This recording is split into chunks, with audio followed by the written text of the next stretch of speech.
بسم اللہ الرحمن الرحیم۔ ناظرین، میں ہوں سمیع ابراہیم اور آج جن ایشوز پر ہم بات کریں گے، ایک تو ان میں سے جو سینٹ چیئرمین کے خلاف تحریک عدم اعتماد لانے کی جو اپوزیشن نے بات کی، اس پر حکومت نے جو اپنی اسٹریٹجی بنائی ہے اور کس طریقے سے وہ اس کو حل کرنے کی کوشش کر رہی ہے حکومت، اس پر بات کریں گے۔ دوسرا، آج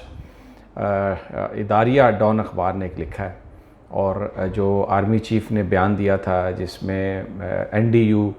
جو کانفرنس تھی معیشت کے حوالے سے نیشنل ڈیفنس یونیورسٹی میں، وہاں پر انہوں نے یہ بات کہی تھی کہ جو ہمارا جو خود مختاری ہے اس کا بڑا گہرا تعلق ہے معیشت کے استحکام سے، اور سخت اقدامات کی ضرورت ہے، اور گورنمنٹ جو اقدامات کر رہی ہے اس کو ہم سپورٹ کرتے ہیں۔ اس پر انہوں نے ایک اداریہ لکھا ہے اور بڑا اعتراض کیا ہے۔ کیا اعتراض ہے، کیوں اعتراض ہے، اور آرمی چیف نے کون سی غلط بات کہی، اس پر بھی بات کریں گے۔ لیکن سب سے پہلے جو پولیٹیکل ڈیولپمنٹ ہے اس پر ہم آ جاتے ہیں۔ یہ جو سینٹ کے چیئرمین، ان کا جب چناؤ ہوا تھا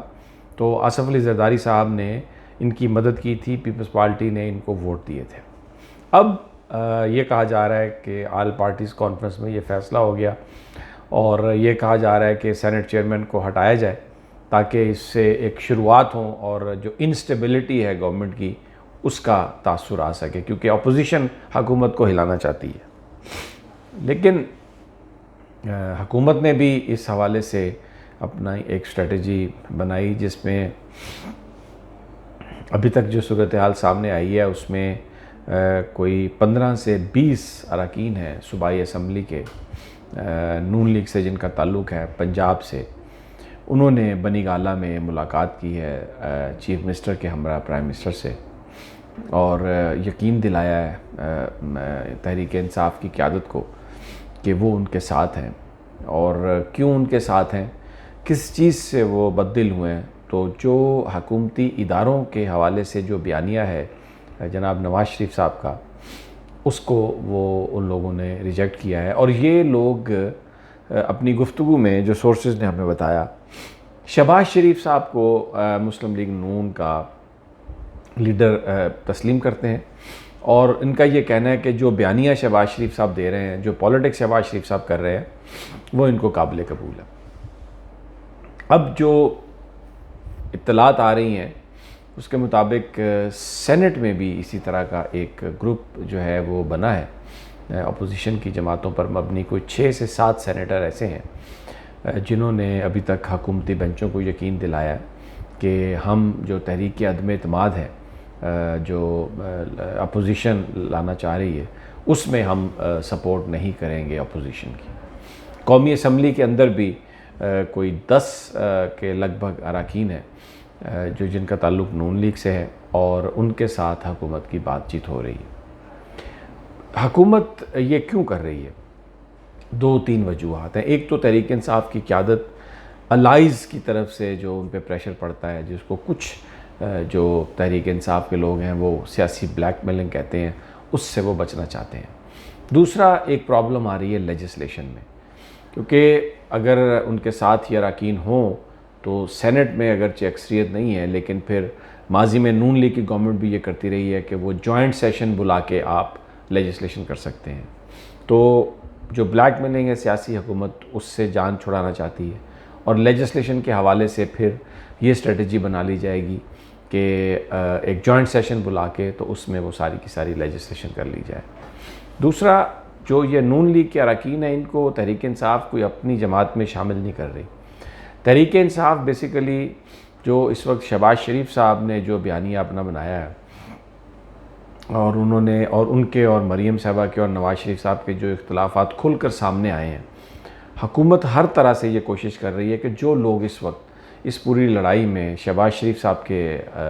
ساتھ ہیں، تحریک انصاف ان کو پوری طرح سپورٹ کرے، اور تحریک انصاف مسلم لیگ نون کے اندر جو توڑ پھوڑ کا عمل ہے اس میں اپنی ان پٹ دے کے تو جو نواز شریف صاحب اور مریم صاحبہ کی جو گرپ ہے اس کو کمزور کرنا چاہتی ہے۔ تو ہمیں ذرائع یہ بتا رہے ہیں کہ سینٹ کے اندر جس طریقے سے گروپ بنایا گیا ہے، اس بات کا اب یہ امکان پیدا ہو گیا ہے کہ اگر اپوزیشن نے تحریک عدم اعتماد پیش کی صادق سنجرانی صاحب کے خلاف، تو وہ تحریک ہو سکتا ہے کامیاب نہ ہو۔ ایک تو ان کے پاس مطلوبہ نمبر نہیں رہیں گے، دوسرا اس بات کا امکان ہے کہ نئے چیئرمین سینٹ کے لیے ان کا اتفاق نہ ہو سکے، کیونکہ جو نئے چیئرمین کا اتفاق جو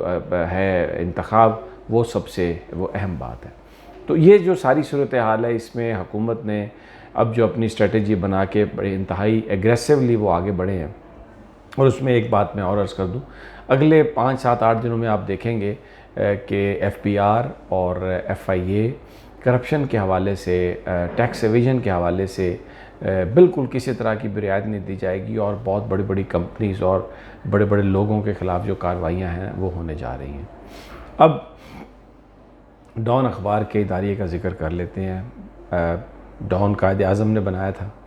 انڈیپینڈنٹ ہے کوئی بھی اخبار، اس کا کوئی بھی بیانیہ ہو سکتا ہے، لیکن ایک سوال یہاں پر پیدا ہوتا ہے کہ انہوں نے یہ کہا ہے کہ آرمی چیف کو یہ بات نہیں کرنی چاہیے تھی۔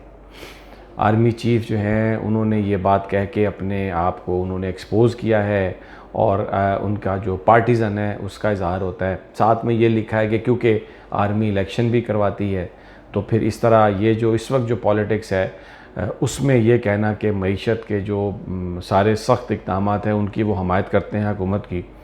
تو یہ انہوں نے اپنے آپ کو کنٹروورشل بنایا۔ یہ ڈان کا اداریہ کہتا ہے۔ سوال یہاں پر میں صرف یہ کرنا چاہتا ہوں، بڑے وہ جید صحافی ہیں جو سارے ڈان میں کام کرتے ہیں، بڑا رسپیکٹیبل ہیں وہ لوگ، لیکن کیا پاکستان کا آرمی چیف یہ کہے کہ پرائم منسٹر نے جو اقدامات معیشت کے لیے اٹھانے کی بات کی ہے، ٹیکس ایویژن کو روکنے کے لیے جو سخت اقدامات اٹھانے کی بات کی ہے، اس کو پاکستان کی فوج سپورٹ نہیں کرتی؟ کیا یہ کہے آرمی چیف؟ پاکستان کا آئین یہ کہتا ہے کہ آرمی چیف ہو یا کوئی اور ادارے ہوں، they are bound to serve under the prime minister, کیونکہ پرائم منسٹر الیکٹڈ پرسنالٹی ہے، پاکستان کے لوگوں نے ان کو الیکٹ کیا ہے، ایوان نے ان کو الیکٹ کیا ہے، اور پاکستان کی فوج جو ہے، اب اس وقت اگر دیکھا جائے تو سپریم کمانڈر پریکٹیکلی وزیر اعظم ہے، صدر تو ایک صرف سیریمونیل ہیڈ ہے اسٹیٹ کا۔ تو جو آرمی چیف نے جو بات کہی اس میں کون سی ایسی بات ہے؟ یہ جو ایک پاکستان کے اندر ایک 5th جنریشن وارفیئر کی ایک مثال ہے کہ ہمارے اپنے ہی جو ادارے ہیں ان کو کمزور کرنے کے لیے یا ان کی حیثیت کو متنازع بنانے کے لیے اب ڈان نے یہ اداریہ لکھ دیا کہ جناب اس سے جو آرمی چیف ہیں انہوں نے اپنے آپ کو متنازع بنایا ہے، اور ادارے کو متنازع نہیں ہونا چاہیے، وہ الیکشن کرواتے ہیں، اور یہ تو مسلم لیگ نون اور پیپلز پارٹی کو تحریک انصاف ذمہ دار قرار دیتی ہے اس ساری فائنینشیل کرائسس کا۔ تو یہ ایک پولیٹیکل بحث ہے، اس میں آرمی چیف کو نہیں چاہیے کہ وہ اپنے آپ کو اس میں ڈالے۔